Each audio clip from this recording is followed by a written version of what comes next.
South Africa is at a turning point within the next 30 days as we gear up for the general elections. The most critical responsibility we have as the 2024 electorate is fundamentally as profound as the responsibility borne by the 1994 electorate. Exactly 30 years later, we have moved from asking which political party can help us make South Africa great again to is there a need for political parties at all? After a proven and consistent track record of self-indulgence, comfortable incompetence, and a lack of leadership, can our political and economic landscape truly survive if the status quo remains unchanged after these elections? Through discourse, we seek to help the electorate first realize and then take up their rightful place as the Great Electorate. Ladies and gentlemen, we might just step onto untested and uncharted territories as we consider an alternative voting strategy, perhaps one that will lead to the most monumental and consequential change South Africa has ever had to bring. Contrary to what politicians would have you believe, May 29 will not be doomsday in South Africa. And even more true is that on May 30th, the sun will rise. So as politicians go wild, let's keep clear heads so we can watch them closely. I've recently been conscientized to the filth within an unfit state of political parties. They are not part of the solution. In fact, it's good for you to know that they are as good as dead without the votes that give them life. That's why they're only apparent during election season. No street pole or billboard is found lacking since the election date was released. Join me on my journey of scrutiny and learning as I decide who to vote for. I've done the research so that you don't have to. Who knows, the outcome may shock us both. So let me in, soak into this video essay, and as citizens of authority and influence in our country, and that's what we are as an electorate, let's explore our electoral options through analysis and civic education. I'm a third-year law student, and this is my contribution to the democratic project that is South Africa. I've worked hard to document my findings and hope you can drop your thoughts on the comment section below and tell us what's influencing your decision this year. No one's out here to save us but ourselves. We've got less than a month to consider our options and make waves with our choice as we consider our own realities. These elections are about no one else but the electorate, and you are a member of the most important group of voting citizens since 1994. We call a group of voting citizens an electorate. Many still wonder why that is. Why is it that these elections are so monumental? Allow me to let you in. South Africans will vote on 29 May in what has been called the country's most uncertain elections since the dawn of democracy. This is because polls indicate that votes for the ruling party, the ANC, could dip below 50% for the first time in 30 years. What does this mean for us? ANC-centered decision-making may be coming to an abrupt end. So, here's a brief explanation. Parliament is the legislative authority in South Africa. They essentially make laws for the country. The role of Parliament as the elected body of representatives, or the representatives of the people, is to oversee adherence to the Constitution and our rights and implement the constitutional imperatives assigned to the government. Fundamentally, for the point I'm making at least, Parliament is to ensure the independence and impartiality of the judiciary and other state-owned institutions. Parli has not quite managed to do this. When the ANC has majority seats in Parliament, say anything above 50%, what they say goes. This has been the case since 1994 and has increasingly become problematic for many years because the ANC and certainly many other parties have to weigh the scale of benefit between the interests of the party and the interest of South Africans. And so, regardless of debates within the House or other parties' point of view, once a law or parliamentary issue is voted on, because the ANC is in majority, what they vote for in their majority almost always gets the go-ahead. Their voice almost rules, but they're threatened this year. people have become woke and more electoral options are rising. People are simply conscientized and agitated, and so they are voting differently. Before we can decide who to vote for, there is a fundamental subject to settle. We must ask ourselves, as I cast this ballot, what am I actually communicating to the state that South Africa is? As we gear up towards May 29, we cannot ignore the connection between our many struggles and the state of our 30-year-old democracy. Our future hangs in the balance, with the election results having the power to either catapult us into a new age of change and possibility, or hurl us right into doom and collapse as predicted. The issue is the only political right you have embraced throughout your life is voting, when there are a dozen others you have access to. Looking at the state of the country, you only have one option at this point: to feel deep into the situation, to soak into the consequence of having those less interested in the potential of South Africa make decisions about South Africa on your behalf. Where can our country actually end up if we keep going down this path? Of course, we have become absolutely fed up with the lack of progress that our current political and structures of governance are dealing us. And that's why you should not limit the exercise of your political rights to just voting. Let's take a look at something Dr. Stembile Mbete said. I was speaking to someone at this conference in Berlin, and I casually mentioned that South Africa's youth unemployment rate is 58%. She asked, "How the hell is your country not burning?" A reminder that the situation in South Africa is outrageously abnormal. Ladies and gentlemen, we need to redirect our anger and frustration to taking meaningful and deliberate steps as an electorate. As large as we are, we need to make a coordinated, collective decision and vote like we mean it, like we know it's going to make an impact. Impact is nothing minor, it's a big deal. It's giving a movement, a monumental step. Impact is the action of one object coming forcibly into contact with another. Like our decision that we're tired, forcibly removing all political parties from parliament. That would be impact. Not my vote counts from your separate corners as an electorate. How do you make an impact if one team member is in Meadowlands and another in Midrand, or one in Kibble Park and another in Khayelitsha? You simply cannot. Your vote is not your secret. It's your contribution to this group project. To continue the great democratic movement that was ushered in by our ancestors in 1994, who were absolute trailblazers, we will need to align our votes to a single strategy. Let's get started. We want to talk today about the state of South Africa versus the state of political parties. We also want to show you evidence that political parties have actually neglected the democratic project. Thirdly, we want to go through how politics have divorced the mandate assigned by the electorate, and then link that to the saving rope that the amendment of the Electoral Act has become for us. Lastly, we are going to talk about the new strategy we need to employ for maximum impact in Parliament. When we vote in elections, we are not necessarily voting for the government per se.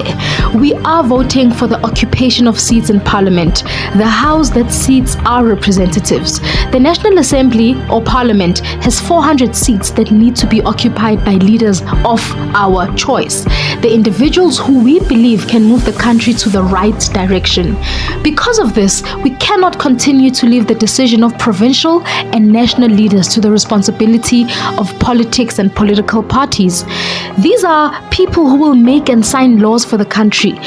It therefore follows that distinct individuals from our communities who are already leading, or even leaders of integrity from the private sector, become an alternative for us. People who understand governance, the economy, social sciences, finance. We need true professionals to move us to the right direction. And so, in electing our representatives within the various houses of governance in coming months and years, technical skills must matter more than political credentials. So, we need to know these individuals and what they're capable of. I mean, we're working on a project together. We've hit rock bottom with our elected representatives. Instead of being servants of the people, they have required us to service their ulterior motives. Politics have become a ridiculous playing field with no consideration for the people on the ground. The very people this whole project is about. This performative nature of politicians and political parties is an absolute shame, even a lie. Our nation is battered and bruised, from hospitals and schools to the job market and energy sector. It doesn't matter if you're working class or not, educated or lay. We're all feeling the strain of a government that can't seem to get it together. It's no secret that we have a compromised governance structure, one that is no longer responsive to our needs and challenges. While not yet failed, we are a failing state. The collapse of the rand, the economy, and our country is on the cards. This is not difficult to see. South Africa, young as it is in its democracy, has been a big sister to other African countries because it was perceived to be stable, resilient, developing, showing signs of stable growth. Not anymore. We were to lift our fellow African neighbors, we now fall beneath them. We can choose to call it a temporary interruption caused by geopolitics and not give this looming collapse the attention it needs. But the truth is, everything happening connected to governance impacts on the world's perception of us and therefore affects our ability to thrive. The misuse of tax, failure to address core issues such as narrowing the poverty line, weakened borders, lawlessness, access to health, hours of load shedding and water cuts, safety and security. Our country is no longer at a standstill. We are on a downward slope of destruction. The truth is, it is governance, not politics, that permeates through every aspect of your life, whether you're interested in it or not. And that's the major reason why politicians and political parties need to be given the boot. My proposition is that they shouldn't even be on our lips because they don't show any regard for the things that matter to us. The seemingly insignificant bread and butter issues when you go to school or work. What is the quality of the road you use? Do you feel safe as you go about your life? Can you comfortably afford the price of your daily commute? Do you have enough opportunities to make an income? Can you afford your daily bread and milk? And perhaps a tray of eggs? It's becoming increasingly challenging to exist. These circumstances are shaped and informed by the behavior of those we elect. South Africa, this is the chat. The country is going through a political moment that requires real change in its governance, in its leadership, in its political landscape. Whether abrupt or progressive, it needs to start shaping up. Whether it will lift from the ground on May 29 or the next elections in 2029, our trajectory needs a change of direction. We're not certain what lies on the other side of these elections or what measures we can put in place to deter the imminent collapse of everything that matters to us. That is the state of our country's operations, state-owned entities, and even the statistics. We are going under, and it is not difficult to feel. Our votes alone, cast with precise intention and coordination, can move the country towards a completely different trajectory. South Africa needs a 360-degree turn. Do you think we are ready for a revolution? How does that even look like? Perhaps a hostile and violent takeover is not what is needed, but an evolution of the current method of electing our leaders, a change from the very foundation. And the change can happen as quickly as we want. With the critical mass of over 20,580,000 youth, would time really be an issue? Not so. The Zambian youth were an excellent example of this in their 2021 national elections. As a person who's about to choose the government of the day, would you rather opt for a minor cosmetic change like a little facelift to our leadership and governing structures, or a complete overhaul of a system that's clearly not working for us? Is there perhaps room for both?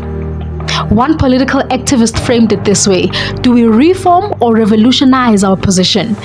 As an individual, he took a stance. He decided to join a new political party and vote for a completely new set of political ideologies.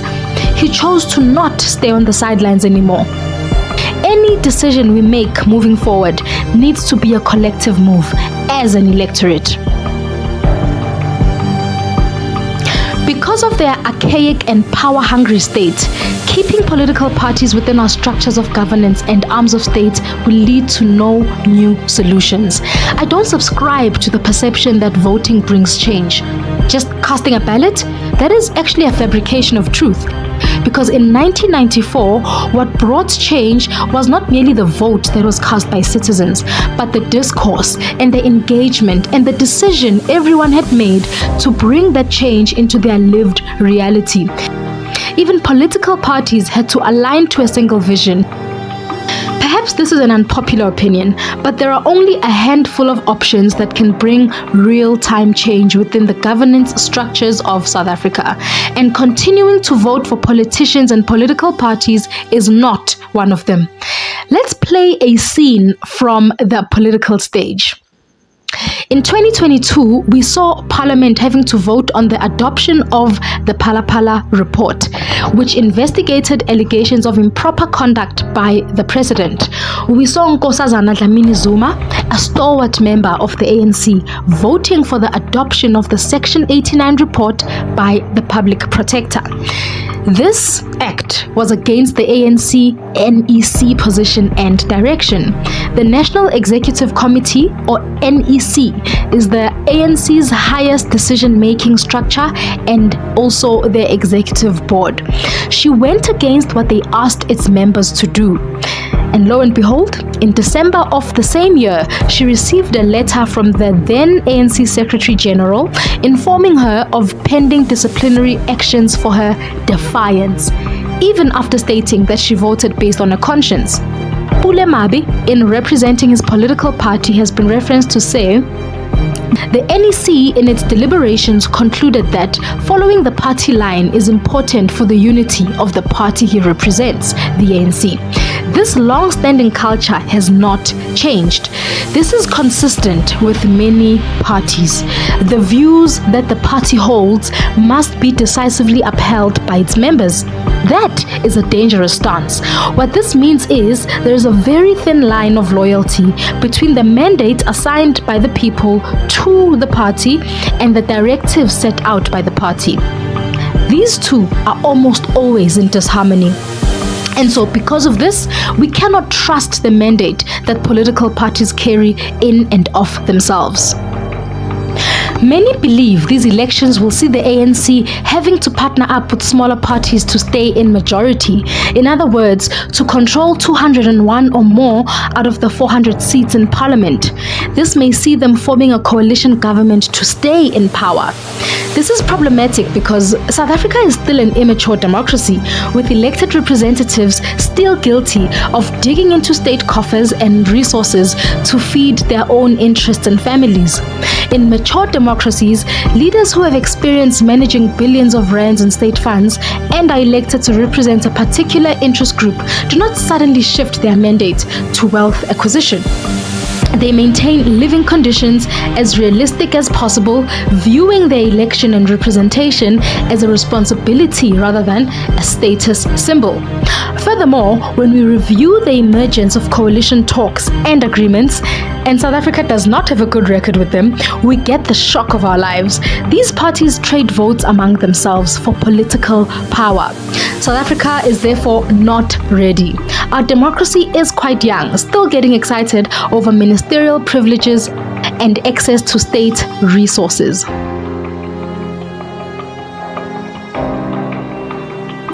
Political parties have received no less than 442 million rands from donors and private funders, which they use for campaigning and operations. apparently. Monies that should actually be directed to funding university students and closing pit latrines in schools, not to benefit the structures and make them better competitors in relation to other parties, but to serve their constituencies better. Of course, it is their money, and it is for them to choose how it is to be spent and support the causes they care most about. But if these donors really cared for South Africa, would the money not be directed otherwise at solving the problems we have as South Africans? Perhaps donate to non-profit organizations or township development programs to address the actual problem. But to donate to political parties? Could these be capitalists with ulterior motives? It is a possibility that donors use money to buy influence in politics. Historically, political players have vested financial interests in companies and have a little more to gain than the money invested, because that's what it looks like, an investment. Martin Moshel donated a total of 59.5 million rand. The Oppenheimers, a total of 18 million rands. Patrice Motsepe, almost 28 million rands. Some of these donors are private companies who already do business with the state. What do these donors stand to gain? What is their vested interest? Influence, power over political parties, and therefore power over our country and its direction? Perhaps access to state coffers. How on earth does a person donate 18 million rand to you and not expect anything in return? 18 million rands. All in all, can we truly trust that a person or entity would pump millions of rands to politicians just to serve an unsuspecting electorate?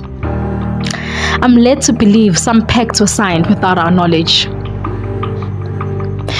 What we need from every citizen this year is not a vote. Yes, I said it. Your votes go to political parties. That's why they're prepared to use all their funding on getting your recognition from posters and billboards.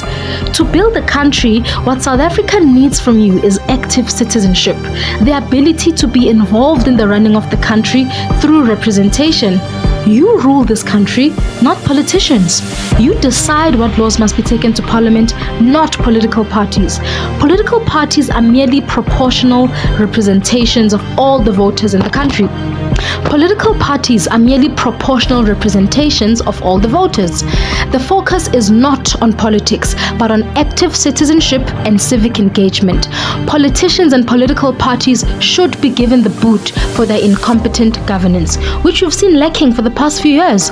So we don't need people to vote, we need active citizenry, because voting in itself is a byproduct of active citizenship. Civic engagement is, in fact, better than voting. No offense to the politicos out there, but let's be real. Who really feels at home in a political party? It's like a secret shame we all carry, knowing that none of them fully represent us. There's always that cringy feeling like we're settling for the lesser of two devils. Here's the way out. On 11 June 2020, the Constitutional Court, in a landmark judgment, ruled that the Electoral Act is unconstitutional to the extent that it required that adult citizens stand for and be elected to the National Assembly and provincial legislatures only through their membership of political parties.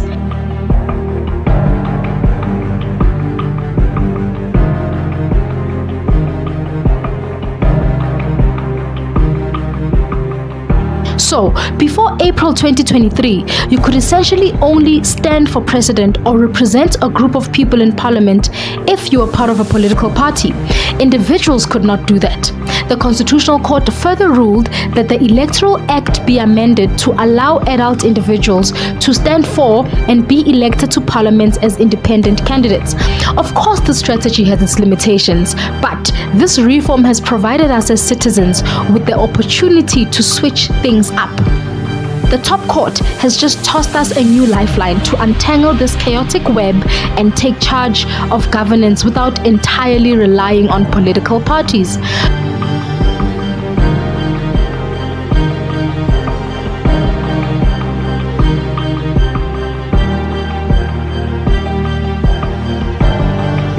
The electorate must use this lifeline to disrupt South African politics. Would you rather have politicians represent you or individuals of skill and competence? The electorate must use this lifeline to disrupt South African politics. We have another go at this in 2029 and another one in 2034. I can't see this not working.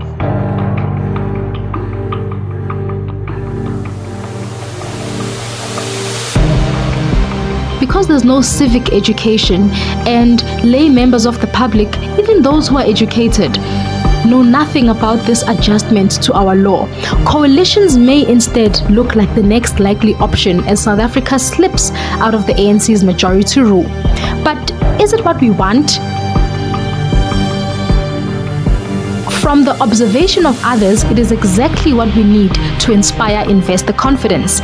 But from experience, the combination of our political parties in parliament would make for a disaster. The city of Johannesburg, within a period of 24 months, has had a total of 8 mayoral positions filled after a series of votes of no confidence ballots. It is a tragedy that will haunt Johannesburg residents for many years to come, because who is thinking about long-term planning and infrastructure maintenance during these heated role exchanges? The state of the city of Tshwane and Ekurhuleni are testament to that. Parties despise each other. They do not have confidence in each other and serve as arch-enemies rather than co-pilots of the redressive project our country is.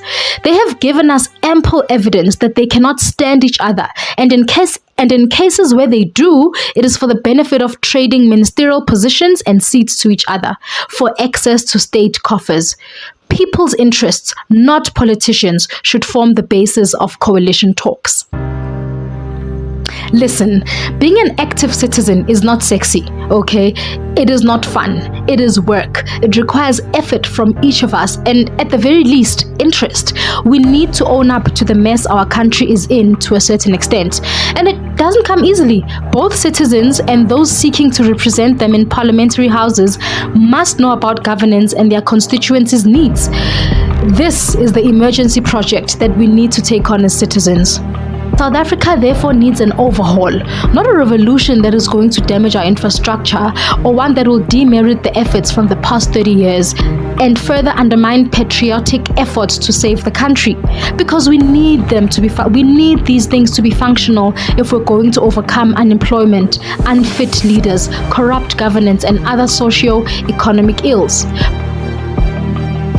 Political parties cannot take away our right to decide on our future upon themselves, but they slowly are. They are chosen representatives. They are not rulers or English monarchs. In South Africa, we elect representatives on various levels of governance, local, provincial, and national. So we've got these systems and rules and structures and our constitution to safeguard our democracy. But if that is currently not working for us, who decides that we need a new age CODESA? For those who didn't take history classes, I didn't either. CODESA, or the Convention for a Democratic South Africa, was the negotiation process at the end of apartheid that discussed the transition and changeover from that undesired political structure to one that would be representative of the will of the majority. Could it be time for the second session? Do you know we can influence the type of individuals who occupy all 400 seats of the National Assembly? That's Parliament. That is what voting actually is. Getting the individuals whose work we value to occupy those seats. We need not vote for any party in any election. What politicians aspire to does not have to be our fate. It's time for a nationwide, electorate-owned voting strategy that will keep all 381 political parties out of parliament. It won't be an easy task for each of us. We need to put in some effort. We need to consolidate those efforts and have a discourse about why we still have political parties in their filthy and unfit state, affiliated to high ranks and serving within public office. That's the problem we need to solve, to get rid of politics and politicians in governance.